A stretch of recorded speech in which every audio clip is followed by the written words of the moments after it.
Copper और brass cutting के ऊपर आज हमने बात करनी है और एक इंतहाई अहम चीज़ जो है रिफ्लेक्ट बैक, उसके ऊपर भी हमने आज बात करनी है और आप लोगों को वो टिप्स और ट्रिक्स बताने हैं जिससे आप रिफ्लेक्ट बैक होने वाली लेज़र से अपने सोर्स को और अपने हेड को महफूज रख सकते हैं। अस्सलाम वालेकुम, मैं हूं अता रसूल, आप देख रहे हैं अलबरकत इंटरप्राइजेज एंड अलबरकत ट्रेडर्स।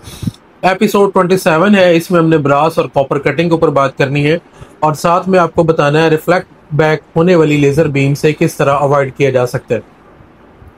जो रिफ्लेक्ट बैक होने वाला मामला है इसके ऊपर हम बाद में बात करेंगे। पहले हम बात करेंगे कॉपर और ब्रास की कटिंग के ऊपर। देखिए, कॉपर की जो कटिंग है वो नाइट्रोजन पे भी हो सकती है और ऑक्सीजन पे भी हो सकती है। अच्छा, मैंने एक चीज़ और आपको पिछली वीडियोस में भी बार बार बताई है कि जो मटेरियल अदर देन MS या कार्बन स्टील है वो लेज़र की पावर को यूज़ करते हुए कटिंग उनके ऊपर पॉसिबल होती है। और जहाँ पर भी लेज़र की पावर का हमें इस्तेमाल करना पड़ेगा ज़्यादा से ज़्यादा, वहाँ पर हमें जो फोकस है उसको ज़ीरो पे या माइनस में लेकर जाना पड़ेगा कि बिलो द सरफेस फोकस चला जाए, ताकि हमारी जो लेज़र बीम है वो अंदर तक पेनिट्रेट करके उसको कटिंग को पॉसिबल बना सके। और गैस का उसमें जो पर्पज़ होता है वो होता है उस मटेरियल को कूलिंग करना और साथ में जो हमारा मेल्टेड मटेरियल होता है उसको वहाँ से रिमूव करना। इसलिए वहाँ पे ऑक्सीजन को नहीं इस्तेमाल किया जाता बल्कि नाइट्रोजन को भी या एयर को इस्तेमाल किया जाता है। बहरहाल ऑक्सीजन से भी इन मटेरियल्स की कटिंग हो सकती है। अच्छा, कॉपर और ब्रास के केस में अगर हम पावर की बात करें 1500 वाट की, तो वो तकरीबन 1.5 से 2 mm कॉपर की कटिंग उसके ऊपर पॉसिबल है। 3 किलोवाट पे कॉपर की 3 से 4 mm की कटिंग हो जाती है और 6 किलोवाट पे 6 mm तक कटिंग हो सकती है। इसी तरह अगर हम ब्रास की बात करें तो ब्रास जो 1500 वाट मशीन है उस पर 2 mm तक, 3000 पे 4 से 5 mm तक और 6 किलोवाट पे 8 mm तक कटिंग हो सकती है। ये जो कटिंग थिकनेस है ये वेरी कर सकती हैं। आपका हेड का मॉडल क्या है, मशीन किस तरह डिज़ाइन हुई है, सोर्स का मॉडल कौन सा है और किस तरीके से आप कटिंग कर रहे हैं, इन चीज़ों को डिफाइन करके ये जो कटिंग थिकनेसेस है ये चेंज हो सकती हैं। जो मैंने बताई हैं यही ज़रूरी नहीं है। अच्छा, इनकी कटिंग के लिए जो है ना वो पर्सिंग बड़ी अहम रोल अदा करती है, क्योंकि ये हाईली रिफ्लेक्टिव मटेरियल है, ये रिफ्लेक्ट बैक करते हैं बहुत ज़्यादा और इससे मशीन का नुकसान बहुत ज़्यादा हो सकता है। तो पर्सिंग जो है ना वो इनकी मल्टी स्टेज में करना ज़रूरी होता है।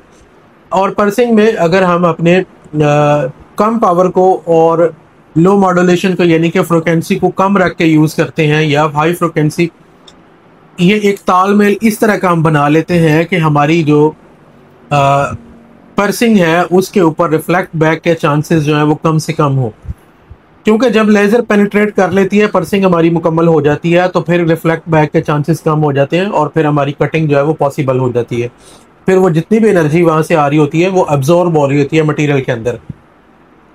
अच्छा, दूसरा इसके ऊपर जो गैस हम यूज़ करेंगे वो हाई प्योरिटी वाली यूज़ करेंगे और हाई प्रेशर यूज़ करेंगे ताकि जल्दी से जल्दी हमारी जो है वो मटेरियल जो है वो कट हो। अब हम बात करते हैं उन चीज़ों के ऊपर जो एंटी रिफ्लेक्टिव हमें जिसके लिए ज़रूरी चीज़ें होती हैं या जिसको ARB कहा जाता है। देखिए, जो रिफ्लेक्ट बैक है ये हमारे सोर्स को भी डैमेज करता है, फाइबर लेज़र को भी डैमेज कर सकता है, हमारे हेड के मिरर्स को भी डैमेज कर सकता है।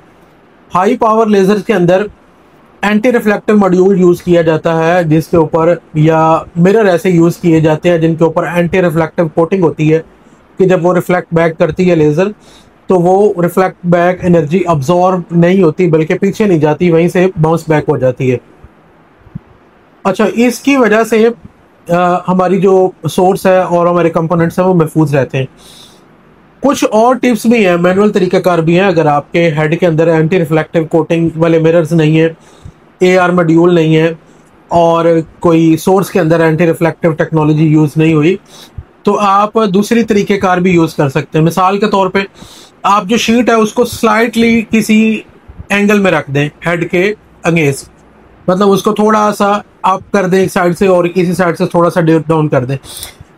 लाइट की प्रॉपर्टीज़ तो आपको पता ही होंगी कि जब वो रिफ्लेक्ट करती है तो वो एक एंगल पे रिफ्लेक्ट बैक करती है। जब हम उसका एंगल नीचे से चेंज कर देंगे तो वो रिफ्लेक्ट बैक भी किसी और एंगल में होगी, हमारे हेड की तरफ वापसी नहीं आएगी। इसके अलावा एंटी रिफ्लेक्टिव कोटिंग्स भी होती हैं, जो बाज़ औक़ात बहुत सारे मटेरियल ऐसे आते हैं जिनके ऊपर एंटी रिफ्लेक्टिव शीट्स लगी होती हैं और लेज़र प्रोटेक्टेड होती हैं। वो उन शीट्स को उतारे बगैर अगर हम कटिंग करते हैं तो फिर हम इस मसले से बच सकते हैं। और दूसरा, एक सोल्यूशन भी मिलते हैं और वैक्स वगैरह भी मिलती हैं जो हम मटेरियल के ऊपर लगाकर उसकी कटिंग कर सकते हैं। उनका पर्पस भी यही होता है कि वो रिफ्लेक्ट बैक ना करे। तीसरे नंबर पे हमारा जो अगर मटेरियल हाईली रिफ्लेक्टिव है तो हम किसी तरह से उसको अगर मैट फिनिश में ले आएँ या कोई ऐसी चीज़ या कोई केमिकल लगा के उसको मैट फिनिश कर लें तो भी एंटी रिफ्लेक्ट बैक होने वाली जो एनर्जी है उससे बचा जा सकता है। ये कुछ हैक्स हैं। जो लोग हाईली रिफ्लेक्टिव मटेरियल्स के साथ काम करते हैं वो इन चीज़ों से आगाह होंगे, जो नए लोग हैं उनको इन चीज़ों का नहीं पता होता। बहरहाल, अगर आपने कॉपर ब्रास और हाईली रिफ्लेक्टिव मटेरियल्स की कटिंग करनी होती है कंटिन्यूसली, तो फिर आपको इन चीज़ों का पता होना बहुत ज़रूरी है। और फिर कोशिश करें जब हम मशीन बाय करते हैं तो उसमें एंटी रिफ्लेक्टिव एयर मॉड्यूल होना लाजमी हो, और उसके अंदर जो मिरर आप यूज़ करें वो भी एंटी रिफ्लेक्टिव कोटिंग वाले यूज़ करें ताकि आप इस मसले से बच सकें। अदरवाइज़ ये मसला बहुत बड़ा नुकसान करता है, सोर्स भी डैमेज हो जाता है, इससे हेड भी डैमेज हो सकता है। अच्छा, वापसी आते हैं अपने कॉपर और ब्रास की तरफ। ये जो मटेरियल होते हैं दोनों, ये गर्म भी बहुत जल्दी होते हैं और ठंडे भी बड़ी जल्दी हो जाते हैं, तो इसलिए इनको इस्तेमाल कटिंग के लिए पैरामीटर इनके प्रॉपरली सेट करना बहुत ज़रूरी है। अच्छा, इनके लिए जो पावर है और फोकस है वो बड़ा स्टेबल और हाई पावर के ऊपर इनकी कटिंग होना बहुत ज़रूरी होती है, क्योंकि ये लेज़र की मदद से कटिंग हो रही होती है, ना कि ऑक्सीडेशन की वजह से। मेरे ख्याल में ये वीडियो आपके लिए बहुत हेल्पफुल रही होगी। आप अगर हमारी वीडियोस को पसंद करते हैं तो शेयर करें, कमेंट में अपनी राय का इजहार करें और हमारे पेज को फॉलो करके और सब्सक्राइब करके अपनी सपोर्ट ज़ाहिर करें। बहुत शुक्रिया।